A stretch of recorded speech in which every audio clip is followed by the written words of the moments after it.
What up, guys? What up, what up, what up? Just trying to get a few things set up and then we'll get started, man. We'll get started.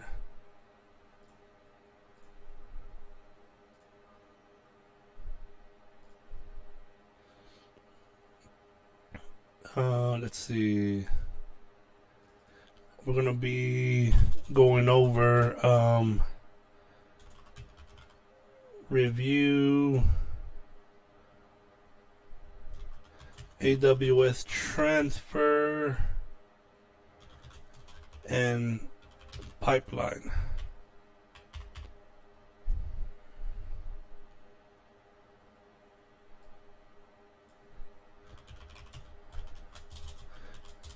AWS transfer and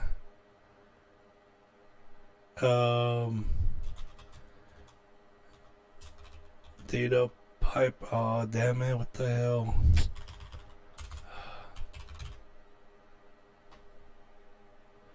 Alright, cool. Let me save this.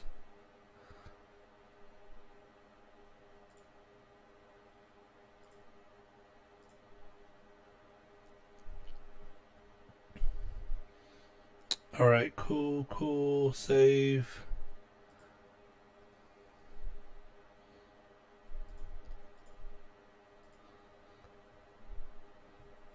And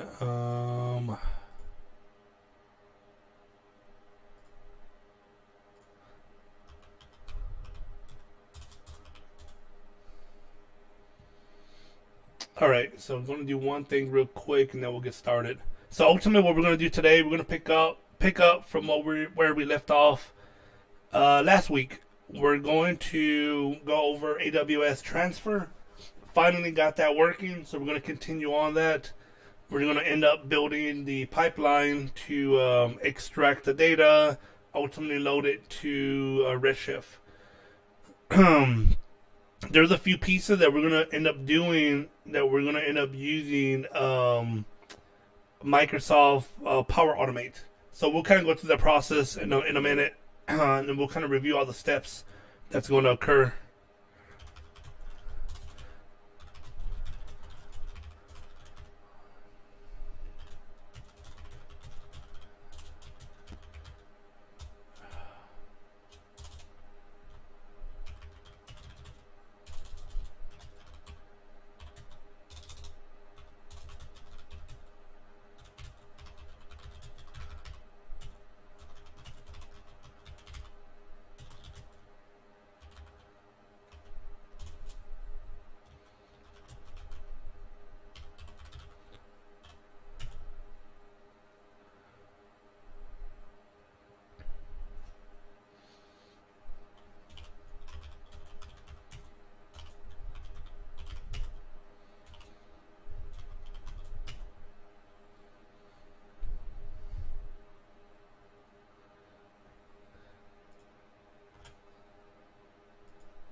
All right, cool.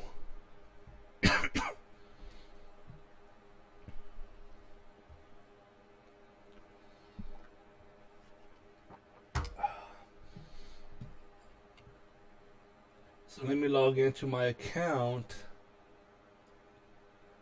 and we can get started. So I'm gonna have to log into, let me log into my Office account, which is number one. Let's go to Power Automate. Alright, so next thing I need to log into is AWS. Let me log into that.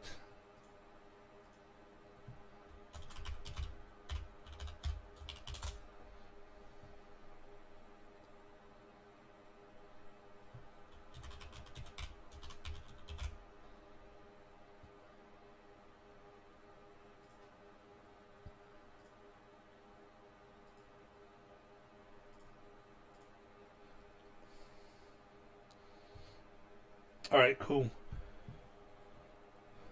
So now I'm in. So one of the issues that I had before last week we had this issue. No, my bad. Well, the last week it was Tuesday in our live stream Tuesday. We had this issue on Tuesday, and I fixed it. But one of the issues, again, that has nothing to do with me. That has to do with AWS. Whenever I'm in AWS transfer family, when I went to the server, clicked on edit, see how it's trying to load row.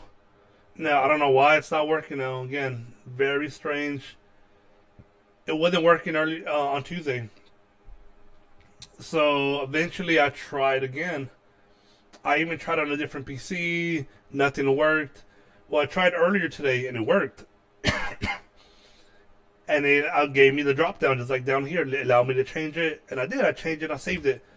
Good thing I did it earlier because now I'm looking at it and still, like, dude, something's going on here. I have no idea what's going on. They may try to clear the cache just in case if it's something related to that. Nope. Again, it doesn't matter, right? It doesn't matter. But whatever it is, something's... oh, let me try it now. Let's see.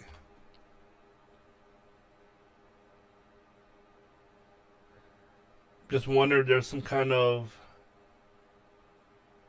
Nope, still same issues. So I don't know what's going on with their API, man. They're having some kind of issues.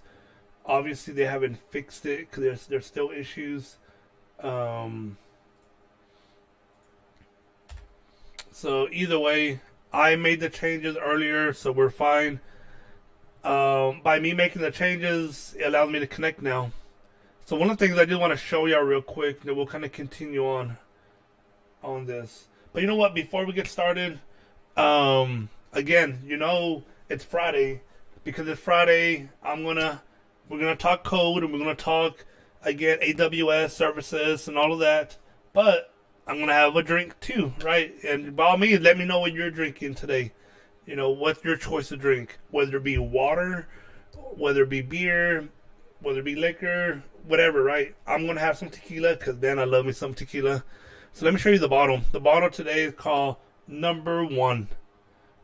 So this is a number. Let me make my screen bigger. So what I'm drinking today is called Number 1 tequila, the Blanco tequila. So I'm a Blanco fan. I love Blanco. So this is Number 1. This is considered premium tequila. So we'll see. Or it doesn't have a tag that's premium tequila, but I guess I put in the premium tequila category. I think it was like 30. How much was this bottle? No, you know, I think it was like $40 around there, $44 or whatever. No, in my mind, anything over like $38 should be considered premium tequila because that's a lot, man. In my mind, that is a lot of money. Like you could find some good tequilas, good quality tequilas, for under, $38, right? You can find them for $30 or even $25. But once you get to the 38 and above, it's either good quality, which is why I put in the premium category, or it's being backed because of branding, right? Like it has a branding name to it, Patron or Celebrity Tequila or whatever. So either way, I put this in the premium bucket, even though it's not necessarily tagged as a premium tequila. But again, you don't have to put it on the label in order for it not to be a premium tequila. The bottle's nice, man. I like the bottle. It's again Number 1 Blanco tequila. That's what it is. Let's give it a smell.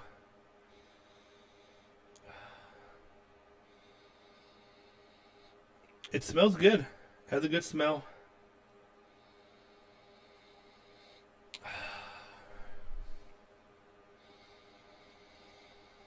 I like the smell. The smell's good, gotta say. So now let's give it a taste.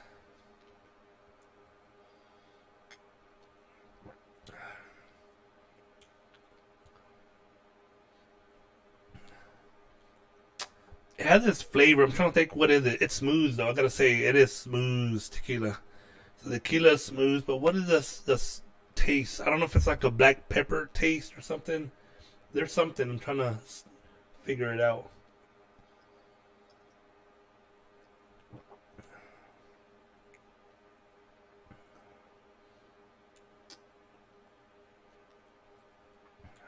I can't really pinpoint what the taste is. Maybe it's like a black pepper type, you know. What else though? It's good. It's smooth. I like that. It is a smooth tequila. It has some good flavors to it. If you like the black pepper type smell, it has that as well. Um,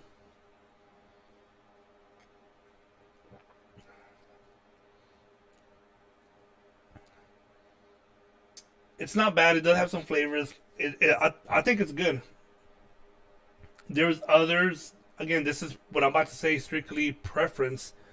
There are others that I like the taste better on, but it's not bad. It's a smooth tequila, so it goes down smooth. You can sip on it. It does have certain flavors. It just depends on the flavors if you like that or not, right? And again, that's where it has nothing to do with the quality of the tequila. It has to do more with the preference.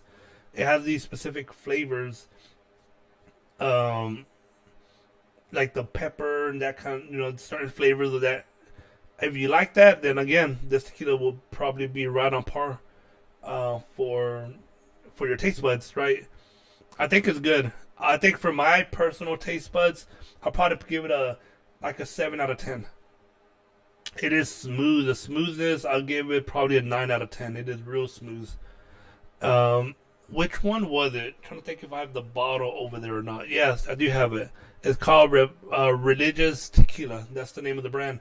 Dude, that one's smooth. Nice, smooth taste. So it's not like too much in your face, or it's not like where it has so much flavors, but it has some nice touch of flavors, and it's very smooth. I like it, dude. I'm a big fan. All right, guys, let's go ahead and get started, and we'll talk code and kind of review. So, anybody if you're new to it, let me kind of just go back to the very beginning. So, if you're wondering, well, what is AWS Family Transfer, right?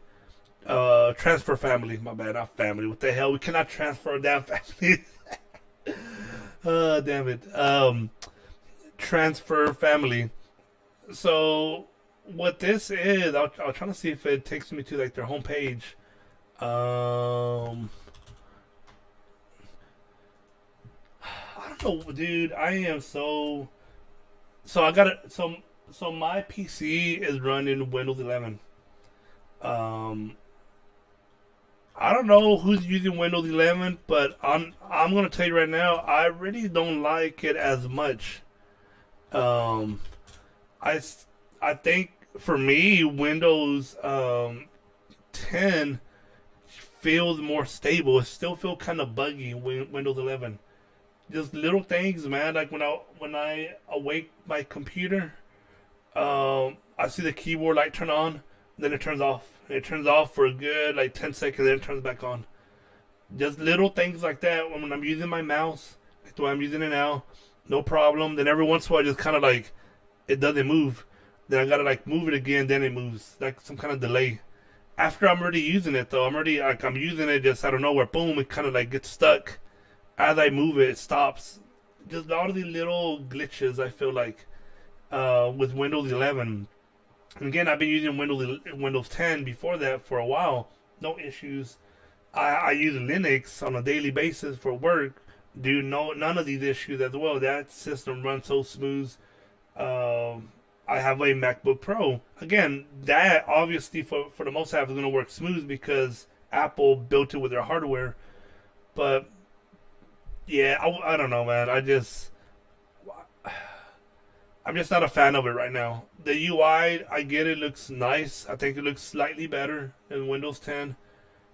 But there's certain things I'm not liking as much.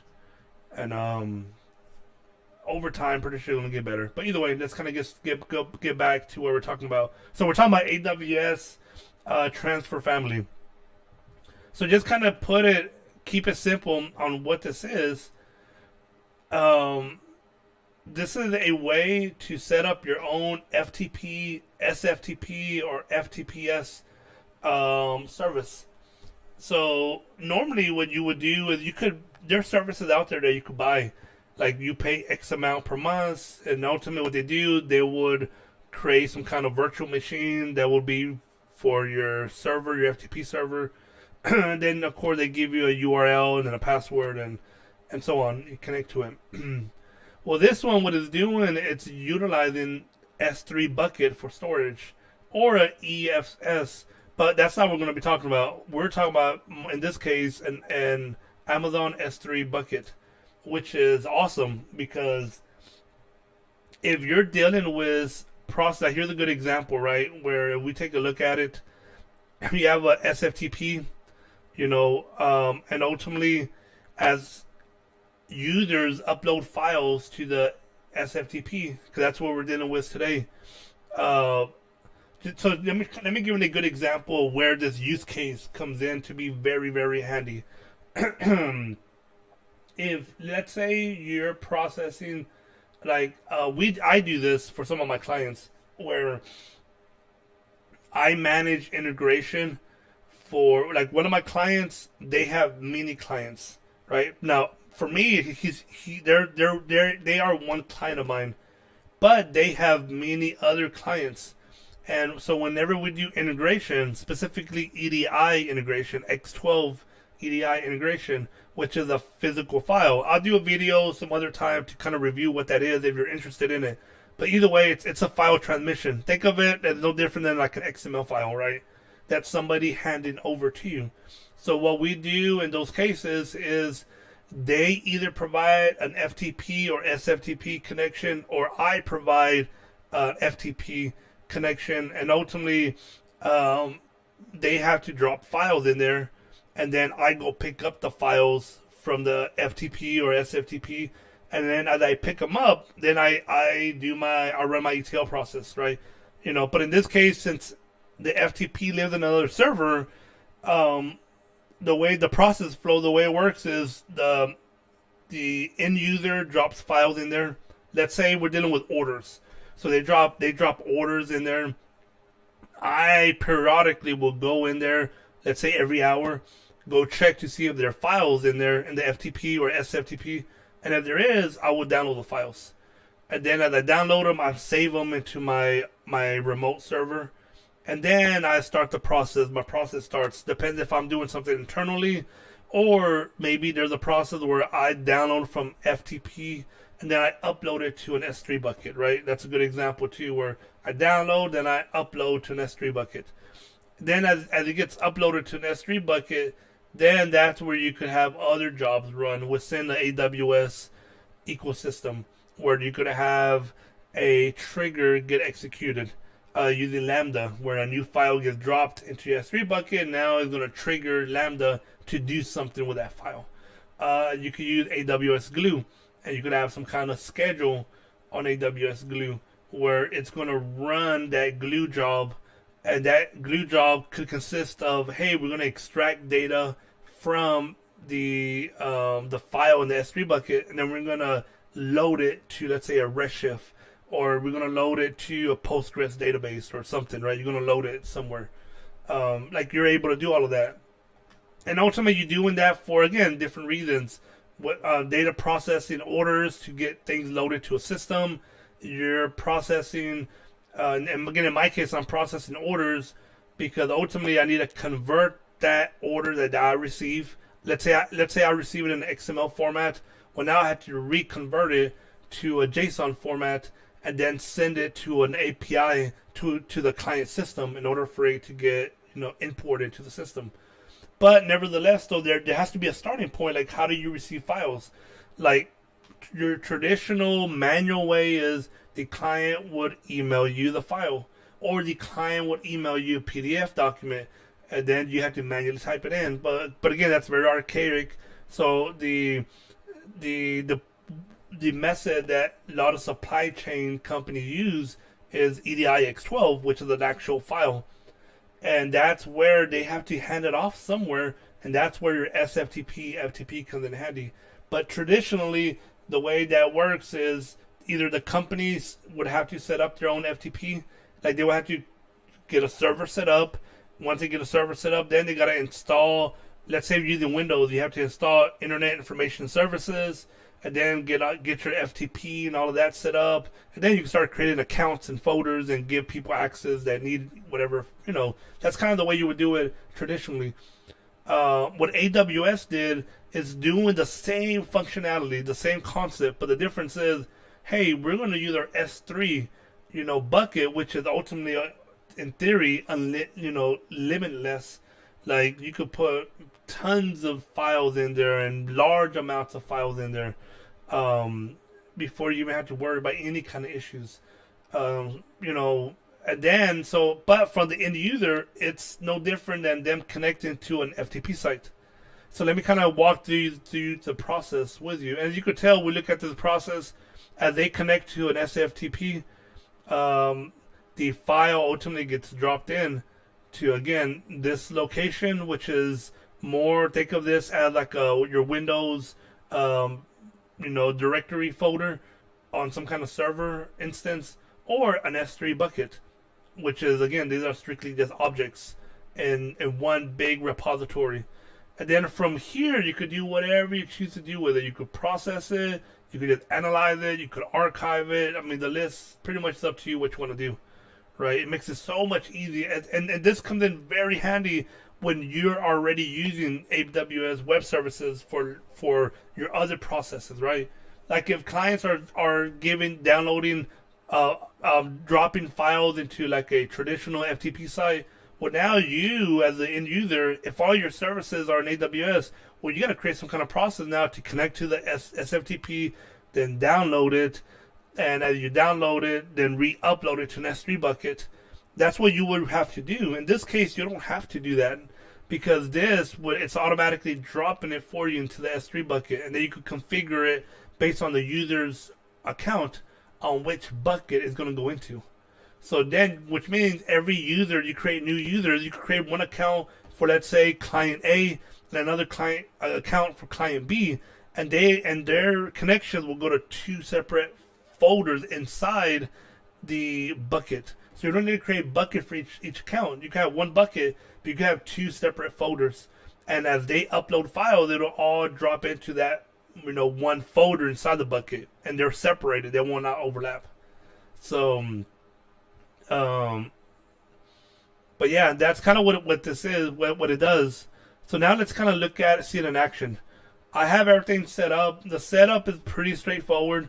I'm going to make a video once we're all done with this related to AWS transfer. So there'll be a video coming out soon going over exactly step by step, providing more details. But ultimately, from a high level, that's kind of what it is.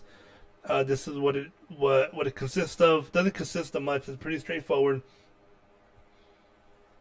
Here's our endpoint, which is to connect to the FTP.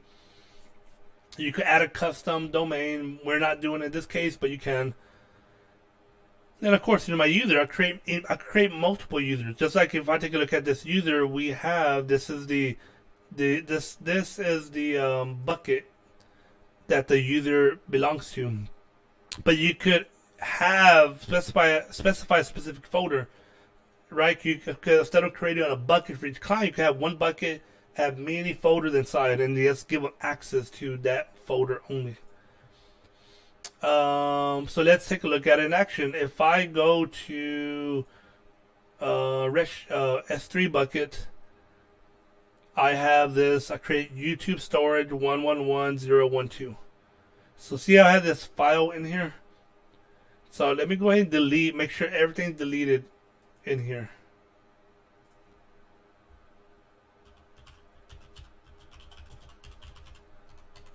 Alright, so now that this has been deleted, this folder is empty.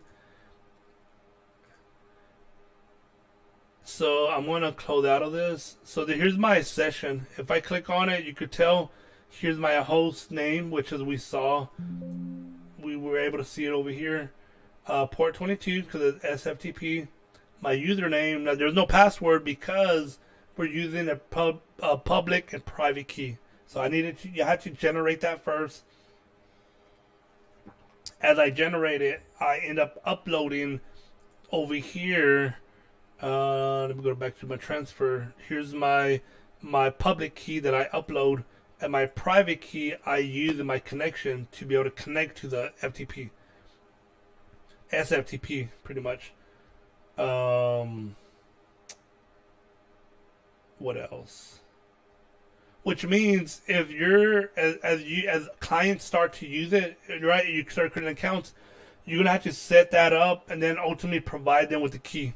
As they have the key, that's the only way they could access the SFTP site. Without the key, they can't, right? So that's kind of what it is. Like it's like you letting somebody borrow your car keys. Well, they need the keys.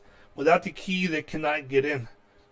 They cannot start the car. They cannot move, right? They cannot do nothing with it.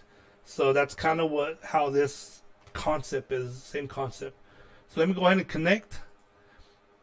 We had issues before where the session wouldn't start, but now it had to do with a security row, which I fixed, and we're actually good now. So as you can tell, now that I connect, my folder's empty. And it's empty because I don't have nothing over here, right? It's empty.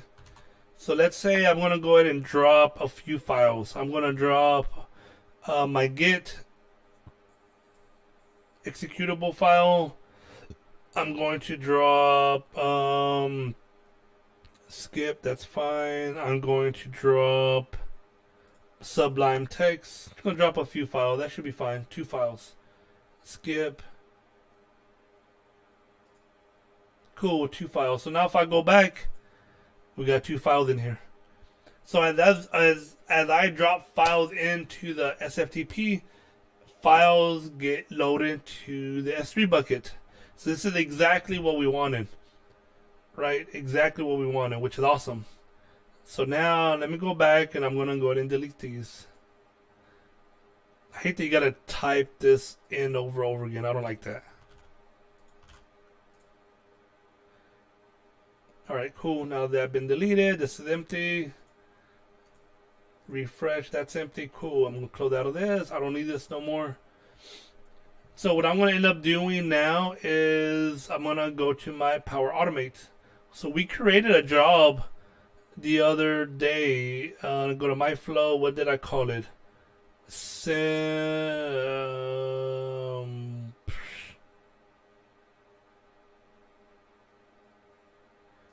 I think it was this guy. Yeah, this is not a...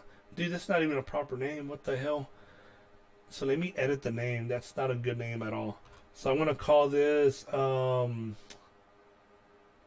SharePoint to SFTP. Because that's what I'm doing here. I'm going to do a connection to connect to a SharePoint, which I already have, right? I already have that. I already did that from the previous video. So this is a reoccurrence of how often, which I have it running every Friday. I'm doing the get files. I'm getting it from my development SharePoint site, and I have a folder called YouTube 2020. So I'm going to grab files from there. And then I go to the apply to each. So what I'm doing here, the only thing I'm gonna change here is the get file, create file. So the create file, I'm gonna change this. Let's see, how do I reconfigure this? Settings.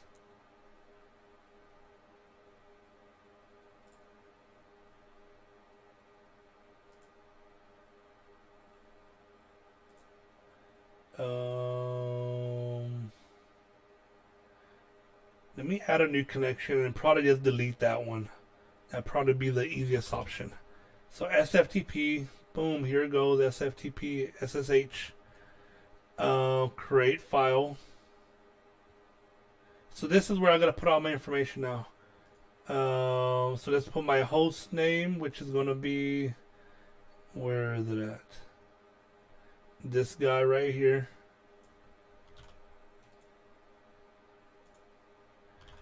So I'm going to call this connection AWS transfer SFTP. See how right now you don't know, but I was typing and nothing showed up. That's the problem that I've been having with Windows 11. Like, I don't know where it just seems like, I don't know, man, this connection get kind of lost. Like, quick, like half a second, then it comes back. Dude, I don't get it. What's my username? My username is S3Test. S3 test. No password. I am gonna have private key. The contents of the file should be provided entirely as it is. The content that says private key, metadata, password is not provided. Port is going to be 22. So we're going to provide this in a minute. Nope, I don't have a paraphrase, so I don't need that. If you did, then you would, but I don't have one, so that's fine. We don't have a root path, so just let it be default, whatever the main folder is. This is blank.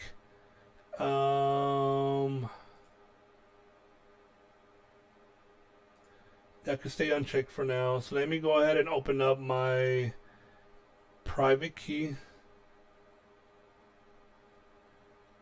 Open with Sublime Text. I don't know. I don't think it wants everything, but let's see. Oh, damn it.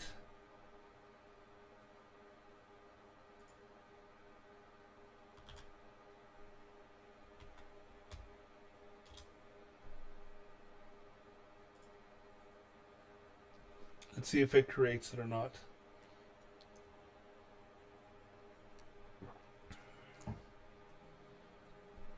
SSH host key fingerprint should be provided when SSH key host key validation is enabled. Disabled. Let's disable this for now. Invalid private key file. Okay, so it's going to be this guy.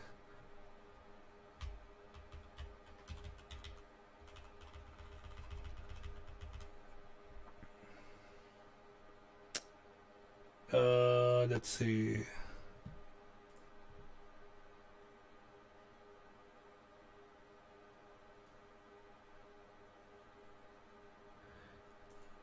Private lines.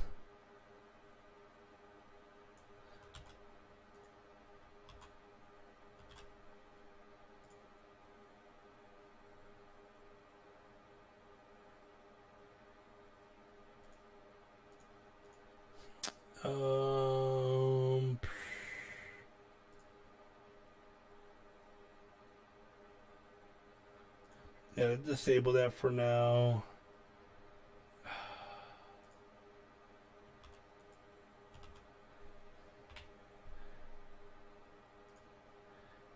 The contents of the SSH private key in the multi-line format mandated if okay.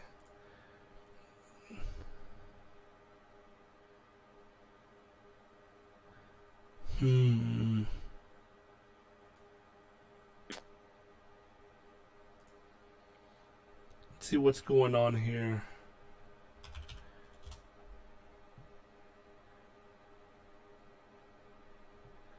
Let me see, what did I do over here? So this one I provided my private key file. Display public key. Which makes sense, that's my public key. Yep. SSH, then it has the key. Which is this guy here. But my private key is not working. I wonder if it's because it's missing this piece. I don't. That shouldn't matter though. At least I don't think. Let's see. Then here's my private. I don't think I need this bottom piece in a way. It's private MAC.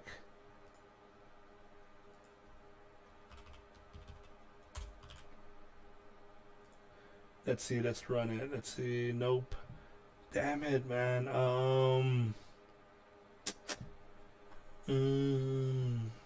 Damn, we're doing so good. Now we need to get this set up.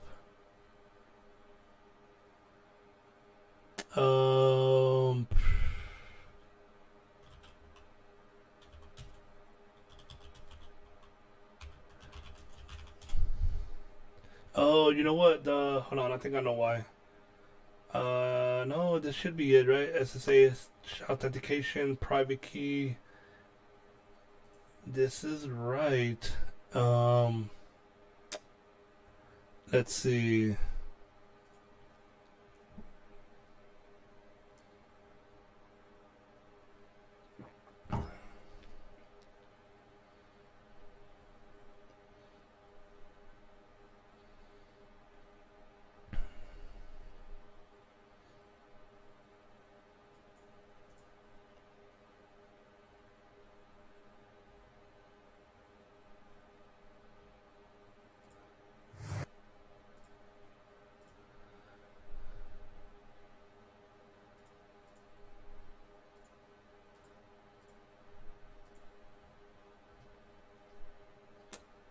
Damn it, this is not.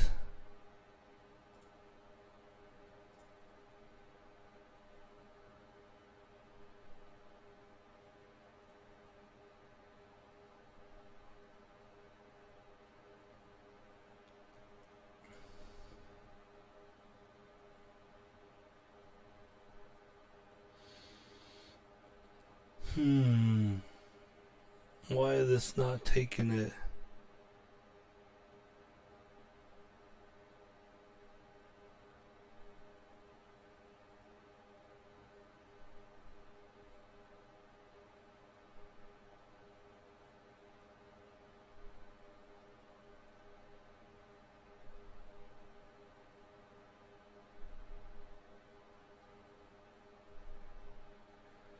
Alright, let's try something else. So let's try.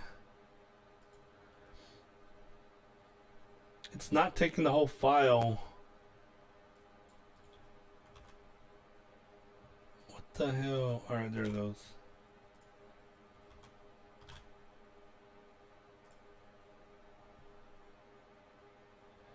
Test connection failed. Details invalid private key. So it doesn't like the private key. Even though it is a private key, but it's not liking it. But why? Why is it not liking it? I'm able to connect to it, no problem. Over here,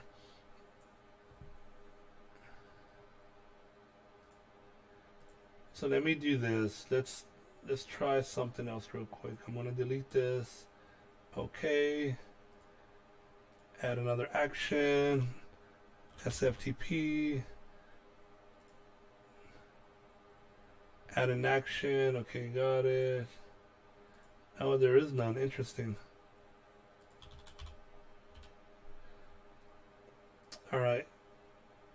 Yep, so it's going to be this guy. Okay, so everything that I had was valid. AWS transfer SFTP. Let me go back. Let's copy the endpoint. Username S3 test. No password. Let's disable for now. Port 22. All of that's fine. We don't have a paraphrase, so that's fine. Now it should be this guy. The context of the file should be provided entirely as is, right? That's what it says. Entirely as is. This is the only thing that I have. Which is this guy. Which is private. I should be able to just copy it and paste that as is. But it's not taking it. That's what makes it so strange. Like, why is it not taking it? It's taking it over here. Let me hit cancel. Try connecting. Let's see if it connects.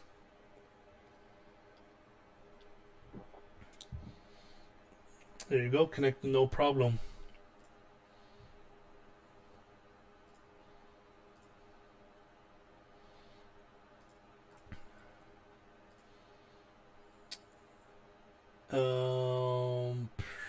Display public key, which makes sense.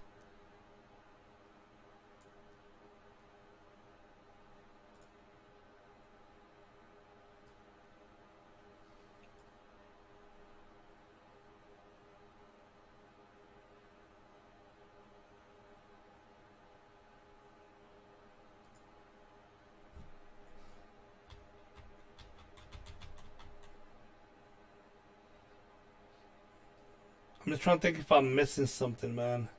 Like I look at the public key and it has in the beginning SSH, RSA.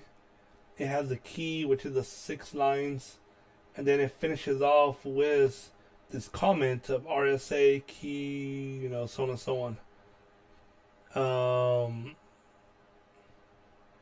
For private, of course, I don't know if it's the same format or not, but I don't want to generate new key pairs.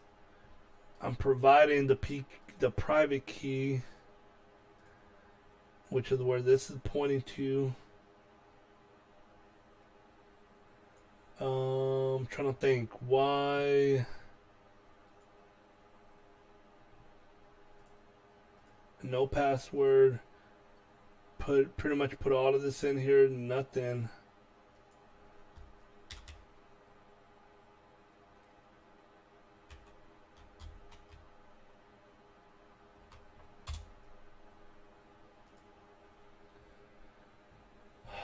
Come on, man. Why is this not working?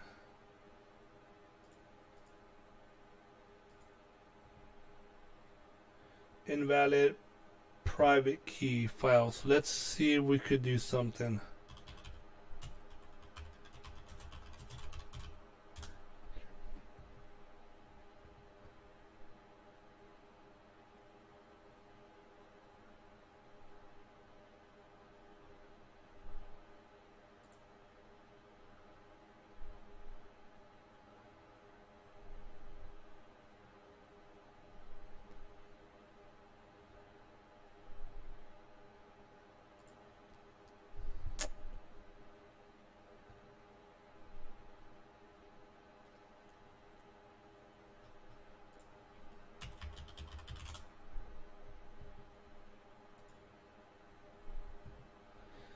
Alright, so let's see. I want to see something real quick.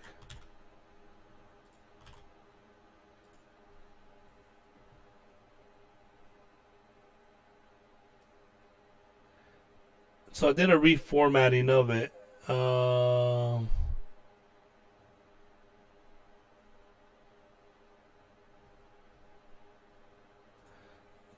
Let's see if this fixes it or not.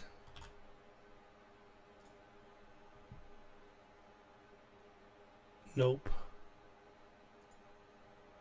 Let's try this.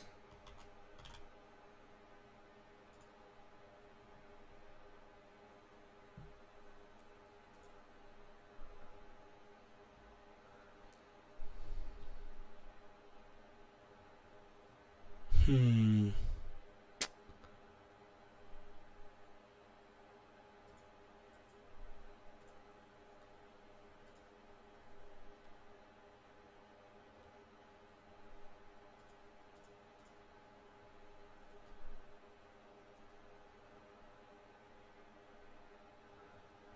Um.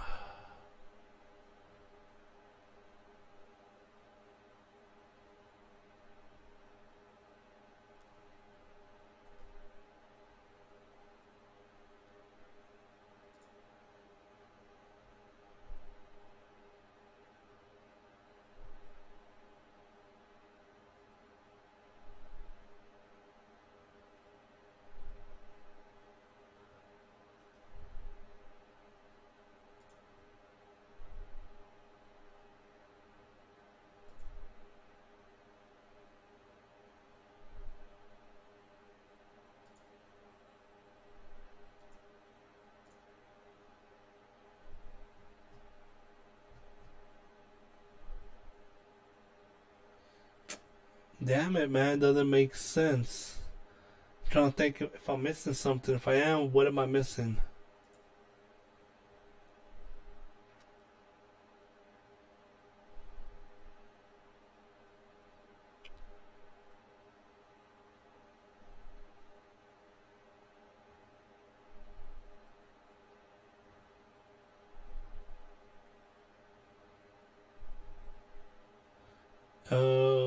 What's going on here? Let's see.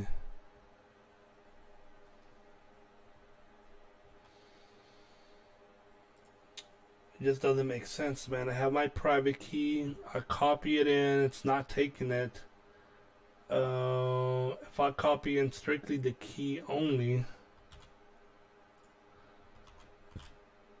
Ooh, what is that? Oh, put in the wrong section. That's why. It's not gonna take it either.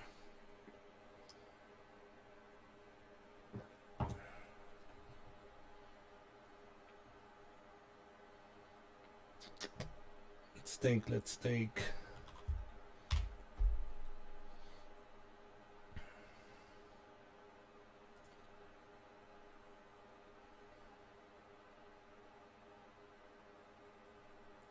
Oh, damn it, Microsoft, what the hell, man? Let's see.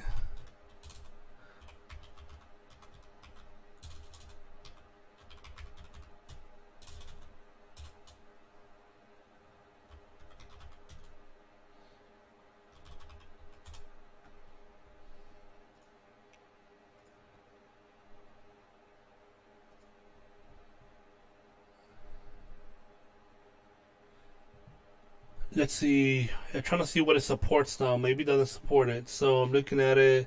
To use this connector, you may need to access an SSH private key and SSH private key paraphrase.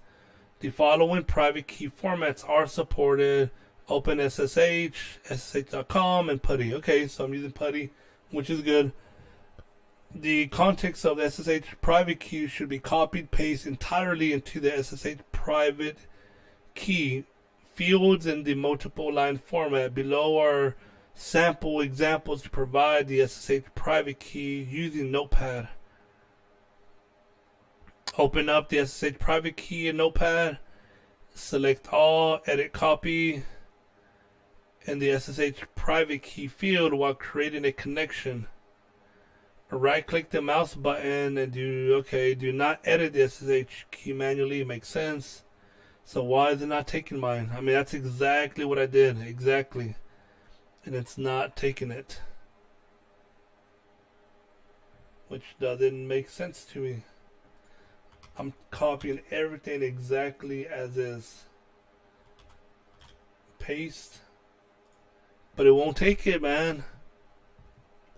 Let's see. Trigger limits. The trigger work by pulling the Sftp file system and looking for any file which has been modified since the last pull.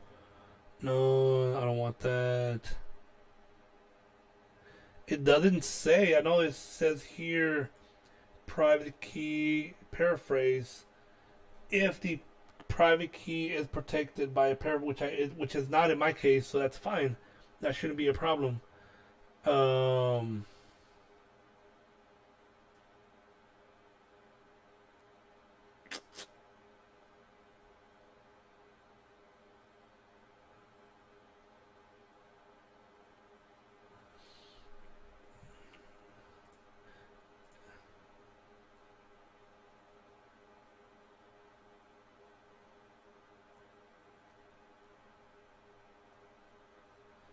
Let me disable.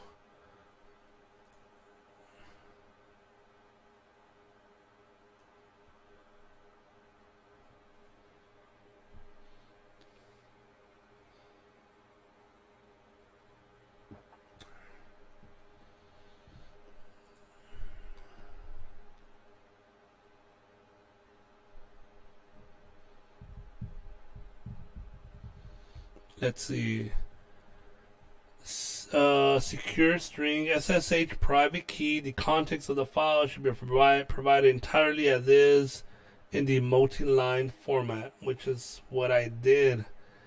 SSH paraphrase, again, only if it needs it.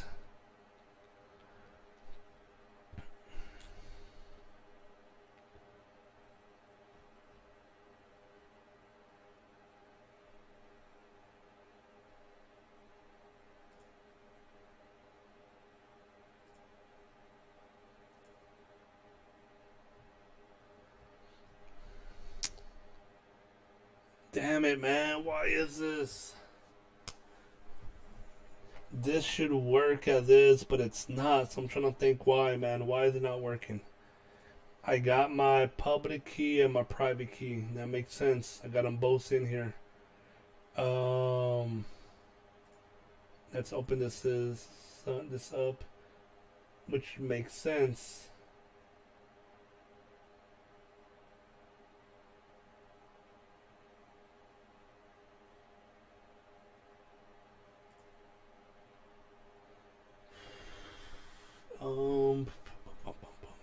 Let's think.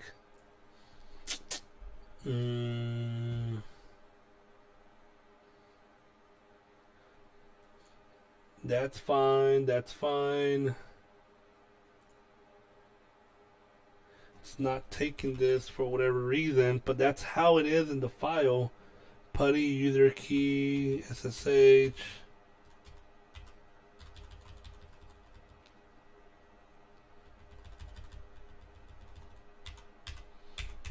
Oh man, what the hell? Come on.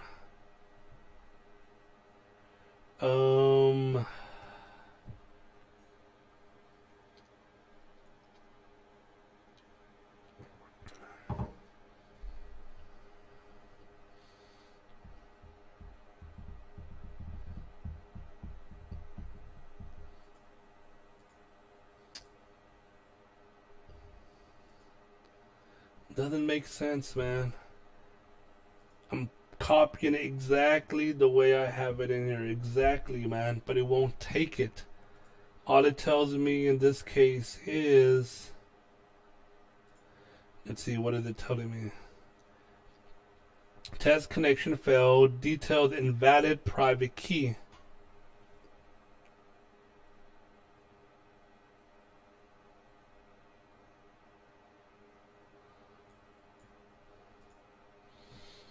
Invalid private key.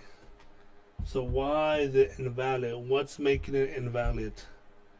I know it can be invalid from a sense of I'm using it here, man. I pointed to it.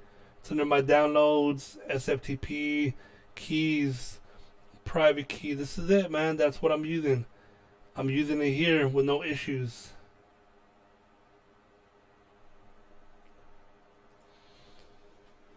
Oh man, let's think.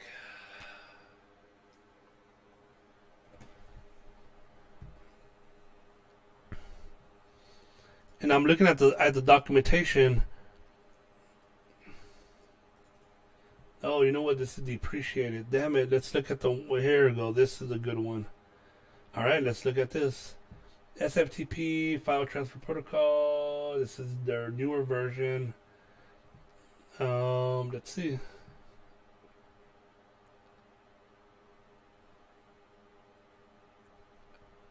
Trigger limits. The triggers work by pulling the Sftp file system and looking for any file which have been modified since the last pull.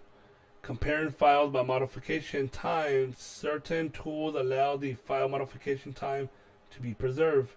In such cases, that's not what I want. When the trigger encounters a new file, it will try to ensure that the new file is completely written. I don't care. It's not what I wanted. So same.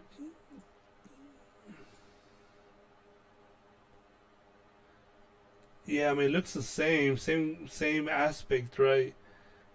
I mean it doesn't say like the other one, but I mean it's still pretty sure it means the same thing. The other option, if we look at the one that got depreciated, it pretty much says this connector is depreciated past. Please use this connector. Please read more about the use of the new connector here. Alright, so let's see. Creating and managing SFTP files using SSH. We're not using it in an Azure Logical app though, but what I wanted to see was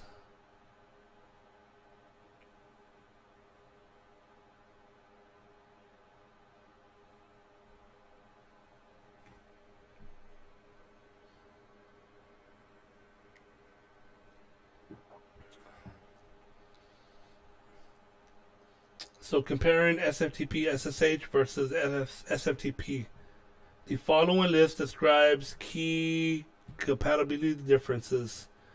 Using the SSH.NET library, which is an open source SSH library that supports .NET, provides the create folder action, which creates a folder at the specific path, provides a rename file action, caches the connection to SFTP server for up to an hour.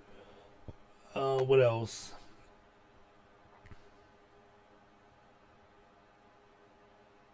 What I wanted to see about were the keys, right?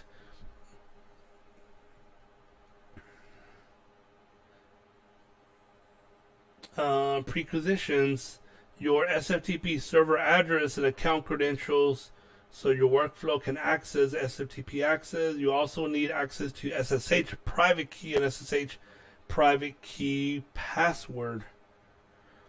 So to upload large files using chunking, you need both read and write access. Otherwise, you'll get a 401 on unauthorized error. The SFTP SSH connector supports both private key authentication and password authentication. Okay. However, the SFTP SSH connector supports only the following private key formats. There it goes. Let's see what the formats are. And that's probably what's happening here. Key exchange algorithm, encryption algorithm, and fingerprints. Private key format, RSA, DSA, keys in both OpenSSH and SSH.com format. If your private key is a putty.ppk format, first convert the key to the OpenSSH.pm form. There you go. I knew it had to be something, dude. Okay, that makes sense. So it needs to be converted. So convert the key. So let's kind of walk through that process. So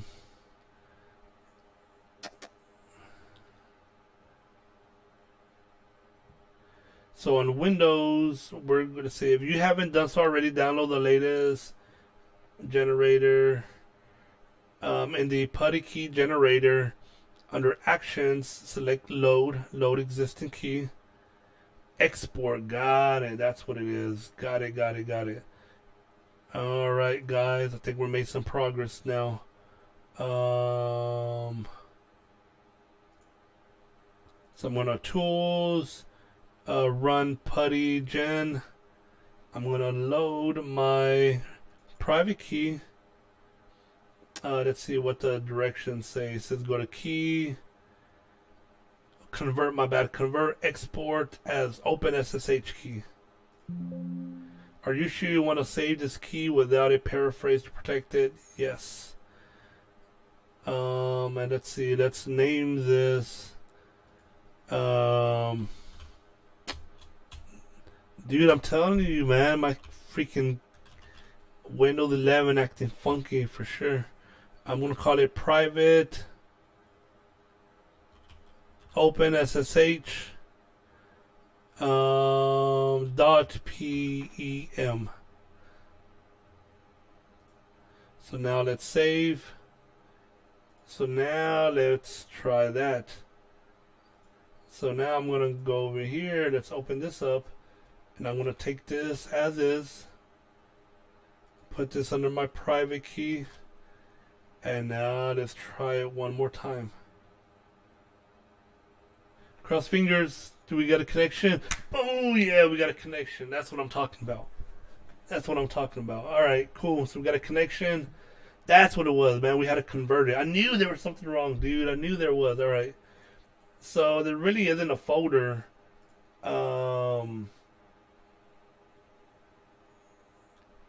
Yeah, there's no item, which is fine. Well, I guess we gotta provide a pass. Maybe just / I don't know. Oh, hold on. What am I doing here?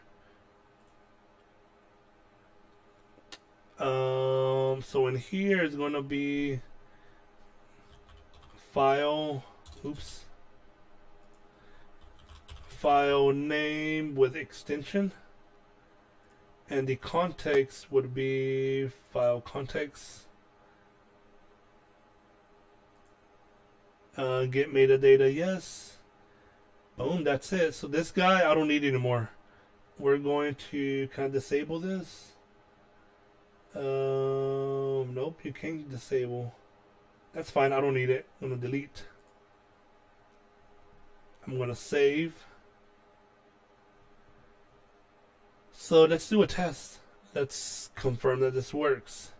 So I have some files in there. Again, this is cleared. There's nothing in here. So let's go ahead and run this now. So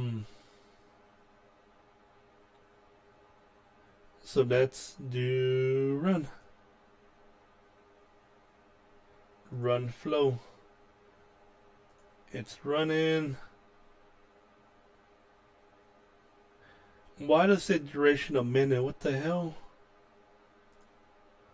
Okay, it's still running.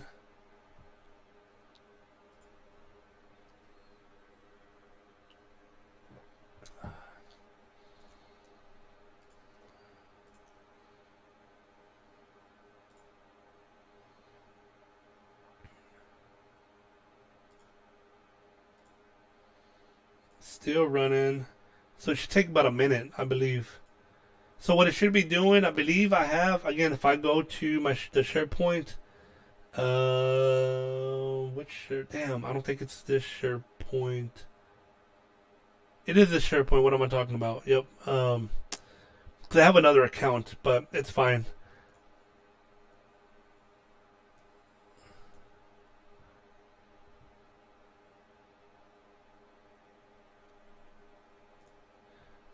Why is it loading? It's taking. It's still running. It's taking a while. Let's take a look at the server. Make sure this running correctly. Is there any activity going on? Files in, files out. But damn. Yeah, it doesn't tell me recent though. I gotta wait.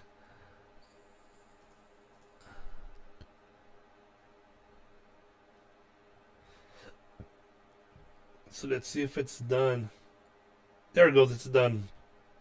So what I'm going to do now, if I hit refresh, boom, there you go, 8 files. So that worked, right? It pretty much downloaded all of the files that I had in the SharePoint site. So pretty much this Power Automate job, you know, is connecting, and we'll take a look at the steps real quick. I put a reoccurrence of once a week, which I believe is every Friday. It's getting files from this specific SharePoint site, this specific folder, SharePoint, and then once it grabs those files, whatever's in there, it's doing a loop, pretty much, iteration of getting the context. Because again, if you have 5 files, it has to iterate one by one, and that's what this is doing. It's grabbing the context of one file, and then it's connecting. This is a Sftp connection. Doesn't say, but this is an Sftp connection, and it's pretty much. I already did all my. There you go. AWS transfer Sftp. So that's my connection. It's connecting to my Sftp that I set up in AWS transfer family. And because it's connected to that Sftp, as files are being dropped into that Sftp, they're actually being dropped into this S3 bucket behind the scenes, as you can see. So it was able to grab all of that and then now put it into an S3 bucket. And really, this is a big piece, man. So one of the viewers, that's kind of where they had their question on, like, hey, how can we move files from SharePoint over to an S3 bucket, but without using code, right? We want to use some kind of service to do it, but we don't want to use code. And I think the first ask was, how do we do it using AWS like services? Well, there's not a true AWS service that you can use that from AWS will connect to SharePoint then drop into S3. So the workaround that we did was, you know what? Let's use Power Automate, because Power Automate we could connect to SharePoint easily, and we could also connect to an Sftp site. So because we're able to do those two connections easily with Microsoft Power Automate, what we end up doing now in this case is in AWS, we set up a server under AWS Transfer Family.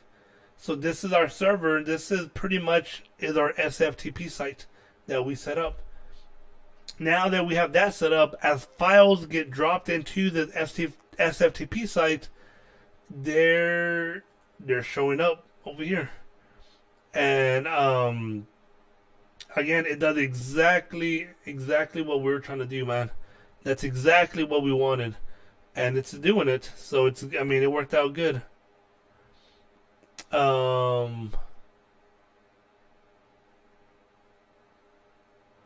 Let's see, what was I going to do?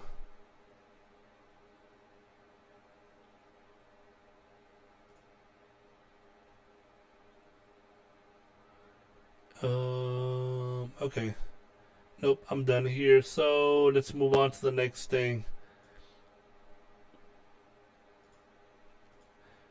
So again, hopefully this makes sense now. This makes more sense. And I'll make a video of going through everything from beginning to end, where we will set up. We're going to have to do a few things. Set up a IAM role in AWS where they would have transfer access. Again, this AWS transfer, they would have rights to that. We will set our Sftp site to be connected to that role. We will create a user. The user will have its proper settings, permissions as well. And then we would create, in this case, a Power Automate job that will connect to SharePoint for the purpose of downloading from SharePoint and drop into S3. So again, we're doing S3 and Sftp, which again, it worked. We just tested it out and it worked like a charm. What I'm wondering is, what about, is there an Azure storage? Damn it again. For the viewers that are using Azure, that's what I'm wondering now. Does this exist? Because in my mind, it should exist, man. Damn it, that's not what I wanted. But who knows, maybe it does not exist. Or I think, put it this way, I know it exists from Azure portal. When you're doing when we're doing a pipeline, for example, you could from that pipeline connect to a S3 bucket, and you can also connect to, I believe, SharePoint to be able to grab, import in your data. But I believe in that process, it will convert it to a Parquet file, and so it loads in a different format. But I could be wrong, right? But I know it has those connections from that aspect of it.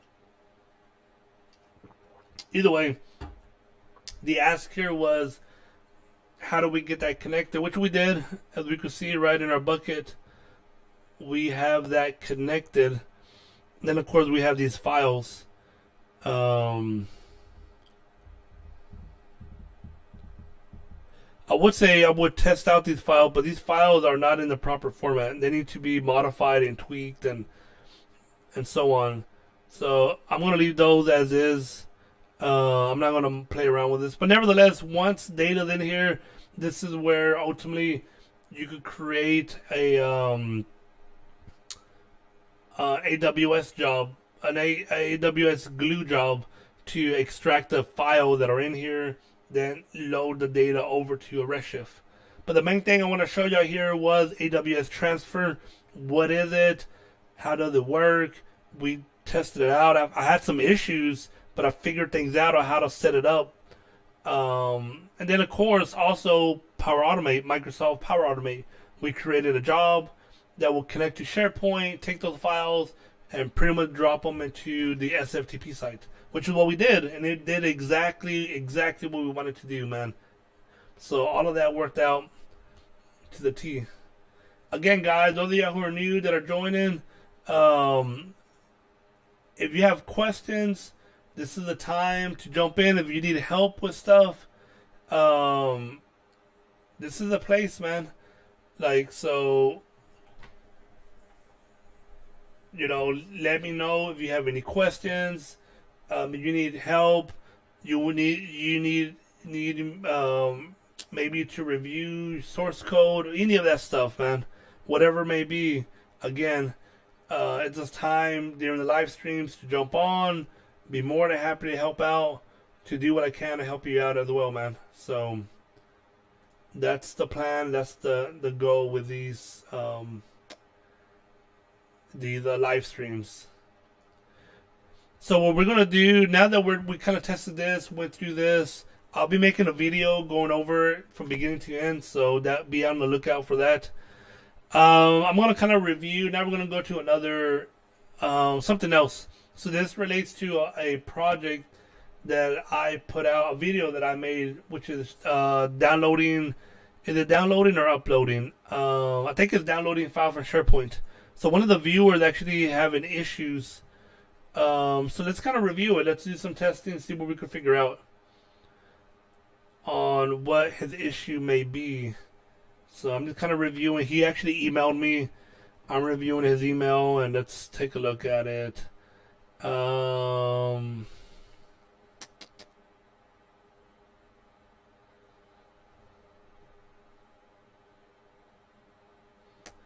let's see what kind of issue they're having. I'm dealing with some configuration issues.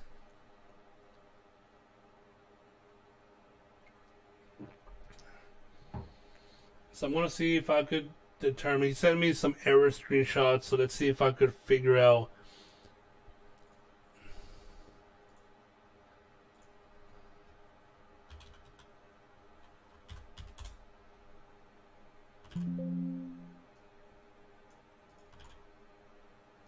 Let's see if I could figure out what's going on here.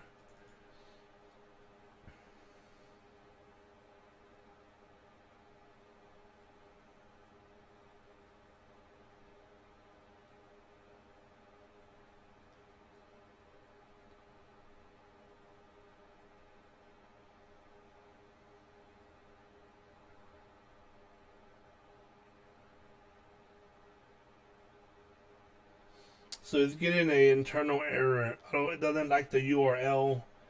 So let's see what else.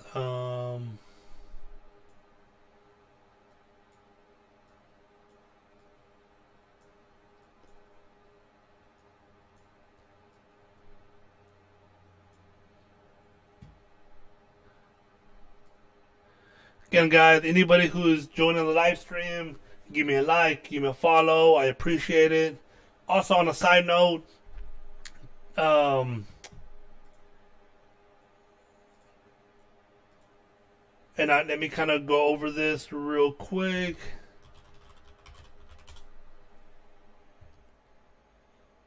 So, all guys, this is gonna be a sponsor of my videos going forward. Go share it. So this application, it's a sharing file. It's a sharing service of sharing files. Take a look at it. It's you could go ahead and sign up.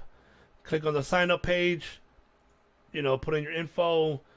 Right now it's in beta version. So, but nevertheless, they're gonna have a free version. Take a look at it. Ultimately, what it is, what this app does, it allows you to share file with other users without the end user needing to have an account.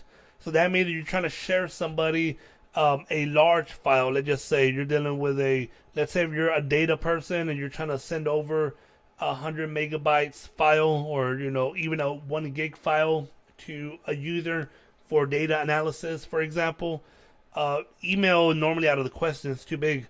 So something like this will come in very handy for you to share the large files. You're trying to share raw images, large images, video, anything, right? It doesn't matter. It doesn't have to be big. It could be small as well. But nevertheless, this makes it very easy. So your recipient, this is a share first, store second, platform. What that means is it's designed for you to share with the end user. Then the end user then downloads the file and does whatever they want with the file, right? Or the image or whatever it is. But they download and do whatever they want. And you'll get a counter that tells you how often that file is being downloaded. And ultimately, you select a duration. How long do you want it available to download? You can pick 1 hour, 1 day, 7 days. The premium, the subscription version is going to go up to probably, 6 months to a year availability. So, but nevertheless, though, that's kind of what this is, a sharing platform. Take a look at it. You could, go to the website at goshare.io. You can sign up, play around with it. It's in beta version right now, so everything's free. But nevertheless, man, take a look. They're going to be sponsoring my videos going forward. And, yep, let's get back to it. Let's see. So, let's look at the other. Let me look at one of his other emails, see if I could tell what the error message is here. He sent me a few screenshots.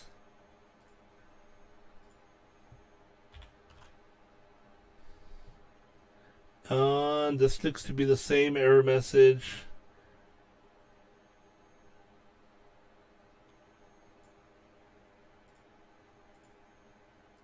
Alright, let me look at the other error message.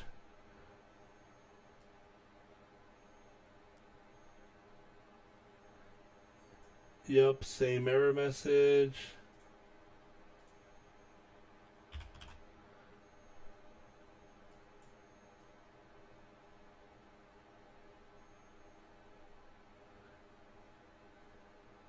No, this is not the same error message. This is a different error message. So let's see what's going on here. 404 client error not found. No, still, what the hell? Okay, blah, blah, blah, blah. 404 error client not found for URL. Raise status error.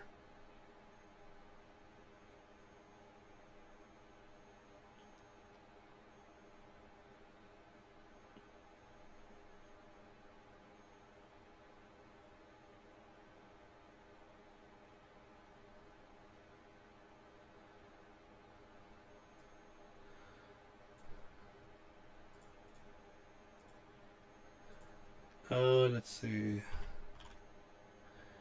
See, the error messages are happening on different parts of the project. So he really got two different error messages: a 500 server error and a 404.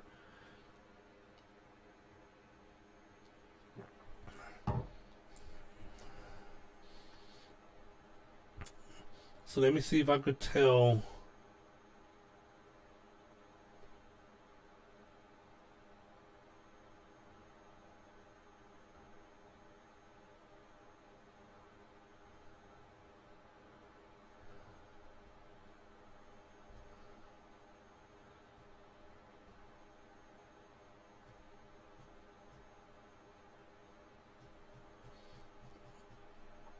Let me look at my repository. So I'm gonna go to my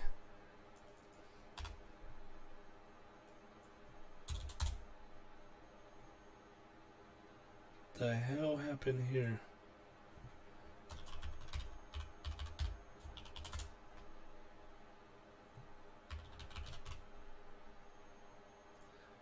There it goes. Yeah, I don't know what the hell happened here. That was strange.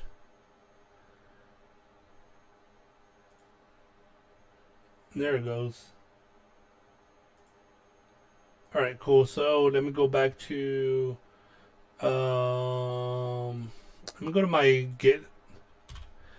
GitHub account.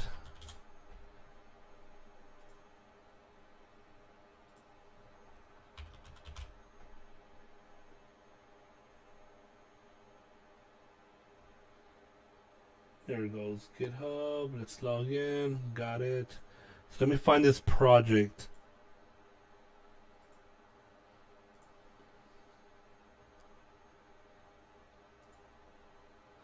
Okay, let me go ahead and share my screen while we kind of review this. Let me make this a little bit bigger because it is kind of small. I'm not going to show his error messages, or I'm going to try not to. Let me Make sure I'm not showing nothing because I don't want to show none of the emails on what we're trying to look at for this guy.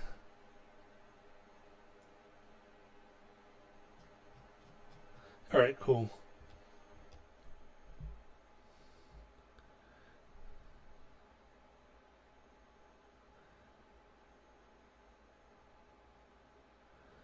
So just making sure subdomain is good, sites, that looks good.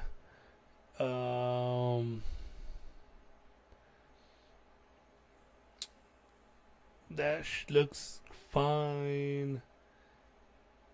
Now let's look at my site, right? If I take a look at mine, we have the development. Let me look at one of his error messages. So let me go back to the source code. So if I look at the project, so we got 4 arguments here. Folder name. Folder name means the folder in SharePoint that we're going to download files from. And make this slightly bigger, I guess. There it goes. Hey, why? There it goes. Couldn't see myself. All right, cool. And then there's a folder destination is where you want it to be saved locally because you're going to download the files. And then this could be set to none if you don't have, like this, if you want to download a specific file only. In our case, we don't want to download one file. We want to download many files. So this could be set to none. And then when it says, then we have a file name pattern. This is if you want to look for specific patterns of file name. Like file name that contain the word sales, cause, whatever, right? But this could be set to none as we look in the bottom. If it's none, then it's, you know, so on and so on. So, so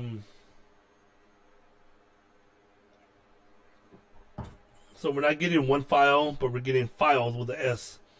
That's where this comes in, which is this guy. So that looks fine. Now I'm trying to think, why did he get a 505 error? Internal error.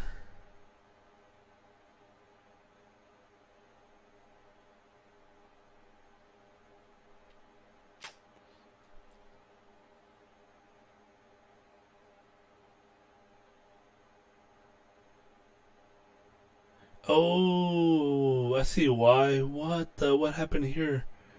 Oh, I see exactly why. Man, maybe this is my mistake. So I think what it is this guy. See how there's a /? I don't think that's / is needed. I'm looking at the URL and it seems like it's adding 2 /, which ultimately could cause issues. So let me try something just to make sure that's what it is. So if I come to my URL over here, which is sites, I'm going to do it from scratch. Then we're dealing with underscore VTI.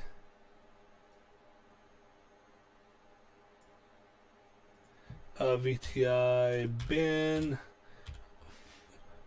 Then it will be sites.asmx. And okay, so I do get something back. But if I were to put 2 /, I should get a 5. Nope, I didn't get a 5 or 5. So what's happening here? The following operations are supported for a formal definition. Please review, create web, delete web, get sites, so on and so on.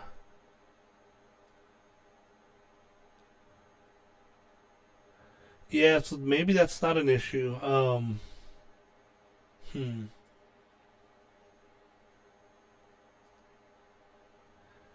I'm getting back the same results. I'm not getting back it's something different.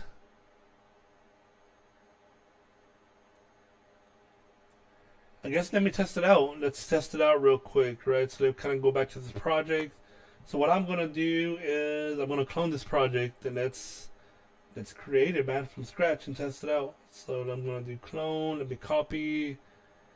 Let me create a folder in my sandbox environment. Sandbox. New folder. Let's call this Python SharePoint download. Well, you know what? I don't need to do that. What am I talking about? Let me delete this. It's going to create a name to begin with. Let me open up my terminal. That's not what I want. That's not what I want either. Damn it. Alright. Documents. Or code, my bad. Code. Sandbox. Yep, there it goes. So I'm going to do git clone. Cool. So now I cloned that project. Did it or did it not clone it? What the hell? Whoa, where did it put it at? Sandbox.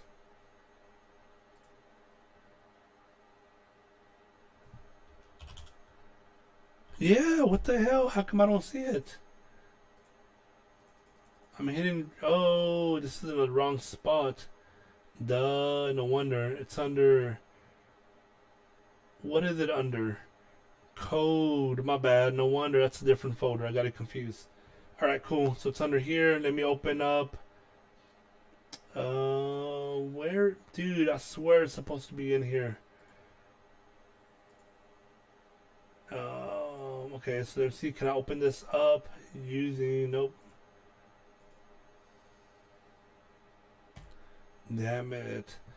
VS Code. Let me close this. Let's open up the other folder. Which is gonna be C drive, code, sandbox. Alright, cool. So now that I have this opened up. Oh, this is not the branch that I want though. I need to switch branches. Let me switch to the update branch. This guy. This is really what I should be putting on. I need to push this back. I'll do that once I finish. But either way, or to migrate. Honestly, I need to just migrate the other versions. Let me go back to my terminal. Make this big.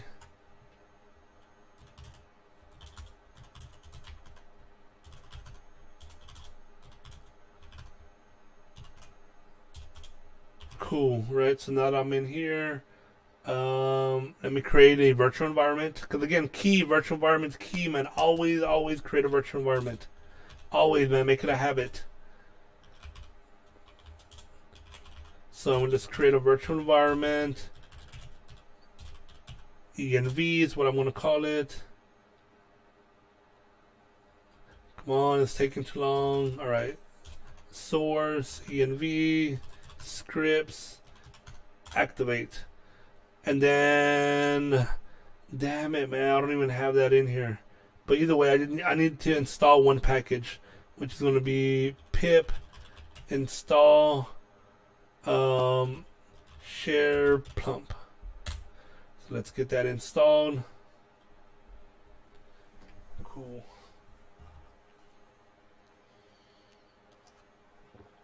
Let me get some more tequila. So again, what I'm sipping on right now is number one. Number one, that's a good name. Number one. So that's the name of the tequila. It's not bad. I think it's good, but I think it's good. There's a few things that makes it that I like. That's smooth, that tastes good.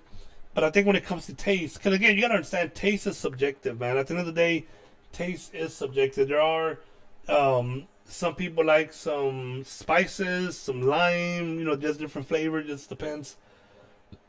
I think the taste is good, but I have tasted other ones that I like the taste even more. Which is why I would buy the other ones. I mean, that's not cheap. I think it was like $40 or so, $44. There's other ones that I would actually prefer that cost around the same or a little bit less. The one that I had last week, which is religious tequila, dude, that tequila's good. Smooth, nice, calm taste. Like it's something about it, dude. It's very nice, very smooth. I was so I was actually gonna try Patron. I haven't had Patron in years, dude. When I say years, this goes back to like 15 years ago, even more. Is when I probably drank Patron every once